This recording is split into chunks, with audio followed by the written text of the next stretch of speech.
My brother gave this movie extremely high praise, and you'll find out if I think it was warranted by the end of this video. So, interesting premise: extinction event that wiped out everyone except a massive load of frozen embryos and a droid named Mother. Or at least that's how the stage was initially set. Mother starts raising a daughter, teaching her ethics, how you should always maximize human life. This is exemplified in an organ failure ethical dilemma, which daughter struggles to answer clearly. This is the first sign we get that daughter is deviating from the prescribed line of thinking. Daughter is also slowly being exposed to the truth of the outside world and her situation, which turns out to be contrary to Mother's narrative, which is that the outside world is too toxic or contaminated for humans. This first crack in the narrative happens when daughter finds a mouse, and continues when she encounters a human being at the entrance of the bunker. The human stranger is wounded, so daughter decides to take her in and ultimately befriends her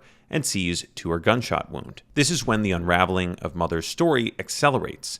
Daughter knows she was lying about the outside, as the human stranger obviously came from out there. Daughter also finds out that Mother is lying about how the stranger was wounded, and finds out that Mother killed a previous daughter due to the fact that she wasn't passing her ethics exams. At this point, I was conflicted. I wanted to think the best of Mother, but considering the evidence, it seems like her exclusive goal was to produce perfectly ethical humans, at the cost of the lives of any and all other humans. Anyways, Mother tries to keep daughter from leaving with the stranger by allowing her to choose her next sibling from the embryo stash. But it doesn't work. Daughter and the stranger escape, and this is the first time we get to see the outside.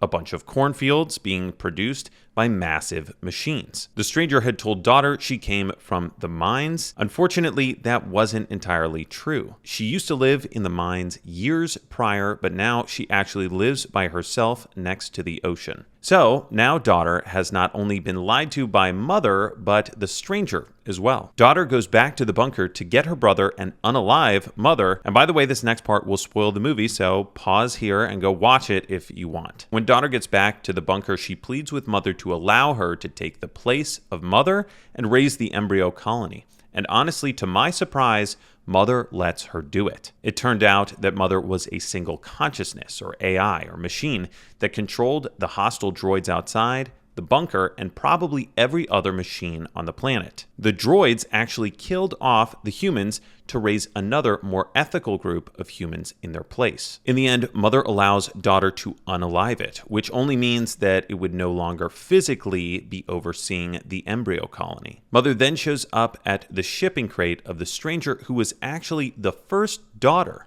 and who seemingly escaped to join the remaining humans outside the bunker. Mother tells her she no longer has a purpose and that her time has come to an end. I don't exactly know what to make of this. Maybe Mother was using her to try to teach daughter some lesson. I don't know. Anyways, for all the hype from my little brother about this movie, it was pretty mid. I think it was fairly inventive. I liked the concept, but was not satisfied with the ending. I was rooting for Mother the entire time, but ultimately gave up hope as it rationalized killing all the previously existing humans to allow the new humans to have a seemingly better existence. That's actually not ethical at all. And an interesting thing I'm just now thinking about is somehow the stranger, who we've established to be the first daughter, picked up religion, actually in the form of Catholicism. No doubt some of the survivors outside she befriended and worked with taught her about the triune God, Catholicism, the gospel, the rosary, etc. I imagine she adopted this belief system not only because it is true, of course, but because it ran counter to Mother's entire worldview.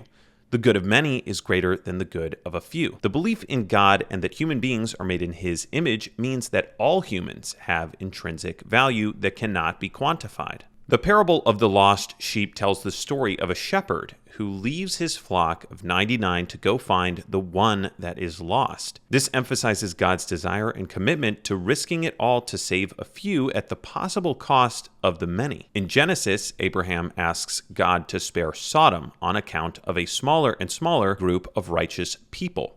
God agrees. This movie is more interesting thinking about it in retrospect. I think it highlights the ethical dilemma we face in the technological age. The struggle between the mysterious love, which is God, and the rigidity and coldness of machines. I know I'm a little late to the party here, but I think this movie is worth watching even 6.5 years after its release, especially if you're into sci-fi and ethical dilemmas. I'm going to give this movie a 7.2 out of 10. I think it was interesting, but I really didn't enjoy the ending. And as far as I can tell, there is no plan to make a sequel.